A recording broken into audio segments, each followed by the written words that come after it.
আমি তো মনে করি অর্ধ কোটিরও বেশি মানুষের উপস্থিতি হবে সেদিন ঢাকায়।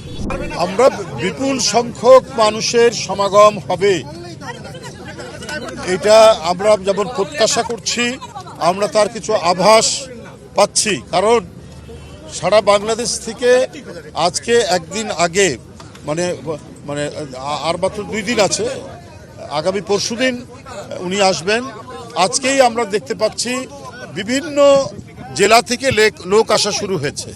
তো সুতরাং 25 তারিখে এখানে মানে মানুষের মহামিলন এবং মহামেলায় পরিণত হবে, এই ব্যাপারে আমরা নিশ্চিত।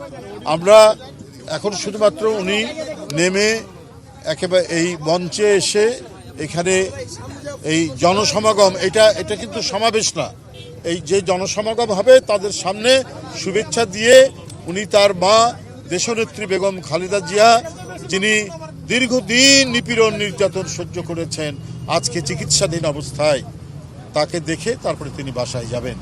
তো সেই পর্যন্ত আমি মনে করি বাসায় যাওয়া পর্যন্ত রাস্তার 2 ধারে অসংখ্য মানুষ, লক্ষ লক্ষ মানুষ, আমি তো মনে করি যে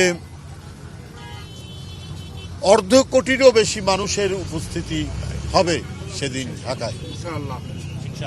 আমাদের অন্যান্য যে প্রস্তুতি সেগুলো সম্পন্ন হওয়ার পথে, চূড়ান্ত হওয়ার পথে।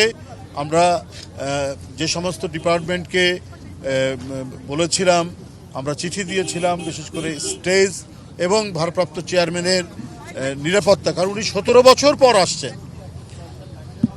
জাতীয়তাবাদী শক্তির একজন প্রতীক, তাকে নানাভাবেই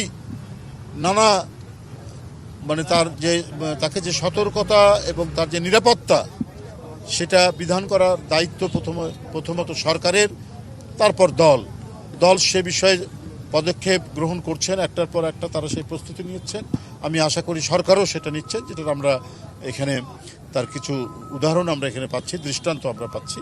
তো সব মিলিয়েই আগামী পরশুদিনের বিএনপির ভারপ্রাপ্ত চেয়ারম্যান জনাব তারেক রহমানের স্বদেশ প্রত্যাবর্তন শান্তিপূর্ণ এবং জনতার অসংখ্য জনতার শুভেচ্ছায় সিক্ত হবেন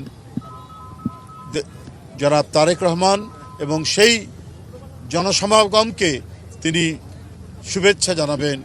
অনেক দিন পর তিনি ফিরে আসছেন, তাদেরকে অভিবাদন জানাবেন। ধন্যবাদ।